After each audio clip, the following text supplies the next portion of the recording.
Purely Classical is a program formed by the musical greats of the classical era, brimming with powerful compositions.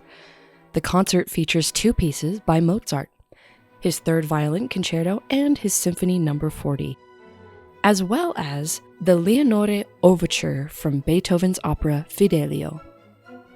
Violinist Steven Moeckel, the former concertmaster of the Phoenix Symphony, returns to Symphony Hall as a soloist for Mozart's third violin concerto. Virginia G. Piper, music director of the Phoenix Symphony, Tito Munoz, conducts this program.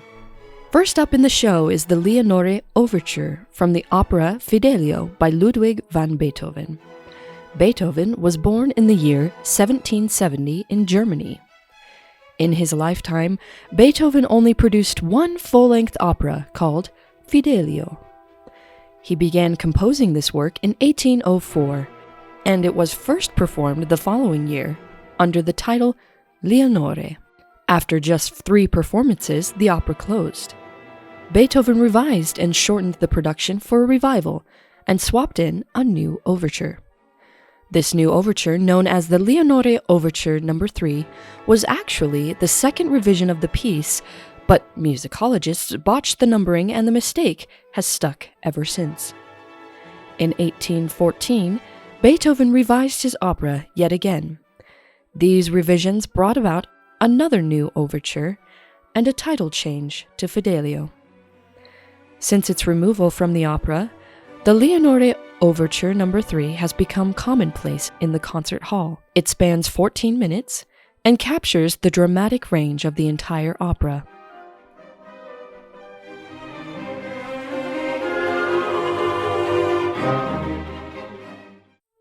Next in the program is Wolfgang Amadeus Mozart's third violin concerto in G major. Mozart was born in 1756 in Austria. Young Mozart's talent for playing the keyboard is the stuff of legend, so much so that it overshadowed another one of his skills, playing the violin. His father was an influential violin teacher, so it figured that Mozart would pick up stringed instruments. He wrote 5 violin concertos in his life, and all during his teenage years. Since there is no record of any commission or other performers, it can be concluded that Mozart wrote the concertos with the intention of performing them himself. These works made the perfect program for the gigs he booked entertaining Salzburg's wealthy families. The work is split into 3 movements. In the opening allegro movement, the violin parts are full of 3-note chords for the soloist and orchestra that add power and style. The solo violin plays along, arching phrases that intrude on the orchestra's final notes to offer one last statement of the main theme in the central adagio. Finally, the rondo finale borrows a folk tune from Strasbourg, near the border between France and Germany, leading Mozart to dub this the Strasburger Concerto.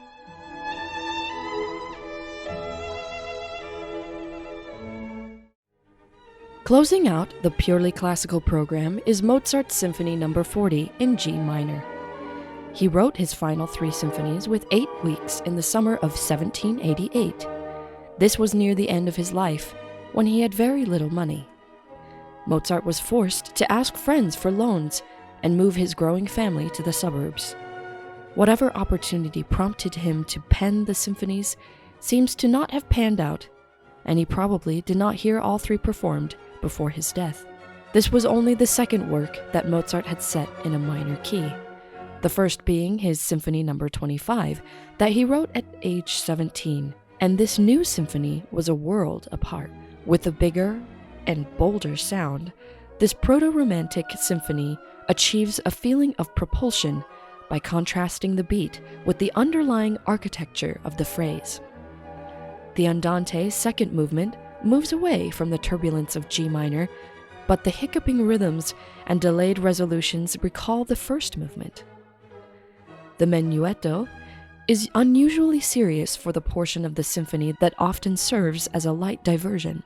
The finale, with its heated dialogue of soft and loud phrases, embodies the passion and drama that Mozart honed in his operas, most recently Don Giovanni.